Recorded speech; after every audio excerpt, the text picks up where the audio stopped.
Canada was the first country in the world to pass laws addressing cryptocurrency, but today experts warn it may be falling behind in the fight against crypto fraud. A new investigation found unregistered services are operating across the country that allow people to convert cryptocurrency into large amounts of cash, often without ID checks or proper records.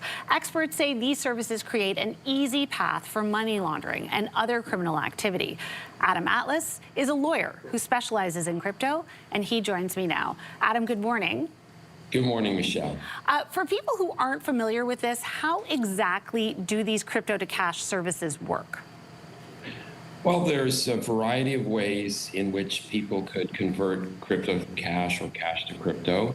The best way to do it is with a licensed and duly regulated crypto exchange, like CoinSquare or Coinbase, done electronically.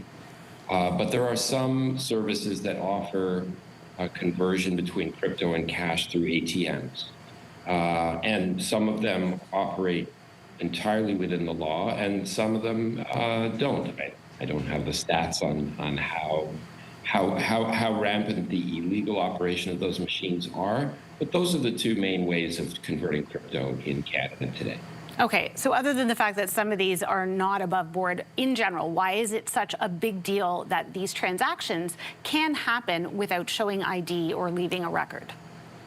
Well, Canadian law requires that anyone engaged in that particular kind of business must collect identification and other pieces of know your customer information for transactions.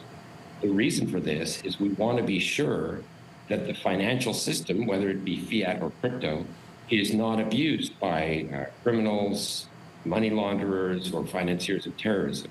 So that's the reason why we would want proper identification to happen on those transactions. So once money is moved to foreign crypto exchanges, is it essentially, it's just gone for good at that point? Yeah. One of the features of fraud in cryptocurrency scenarios is exactly as you point out. It's very hard to retrieve the assets once they leave your hands. And so fraud is as old as money and finance, but crypto fraud makes money disappear perhaps more quickly than other means.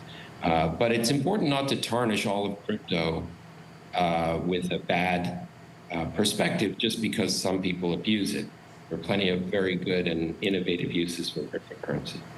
I think the thing is that for many Canadians, there might still be a lot of mystery around the subject of crypto, what it is, how it works, and that also probably makes us a little bit more vulnerable if we don't understand it as well. But why specifically do experts say that Canada is a weak link in the global fight against crypto fraud?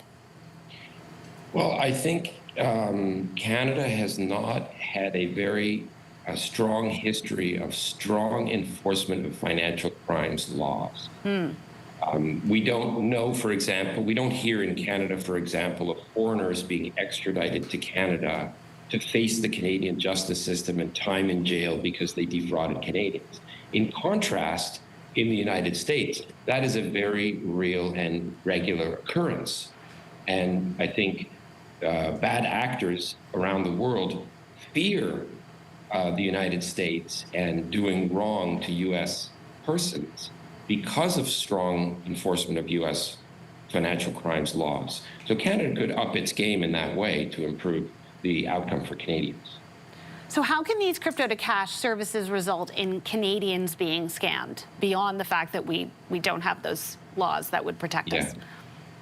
Well, I think every Canadian has a friend or relative or themselves who've been scammed in one way or another, not necessarily with crypto. But some of them are get-rich-quick schemes. Some of them are grandmother schemes where someone impersonates a grandson and needs a certain amount of crypto sent to a particular address or else. I think to address this, there's a mixture of things that could help. One is more provincial licensing. There's only one province in Canada that licenses this activity right now, which is Quebec. British Columbia is coming online soon, but for now it's just Quebec versus the United States, where every single state except Montana has a licensing regime for crypto businesses. Another aspect is education. I got flyers from my MP on free rides on Via Rail.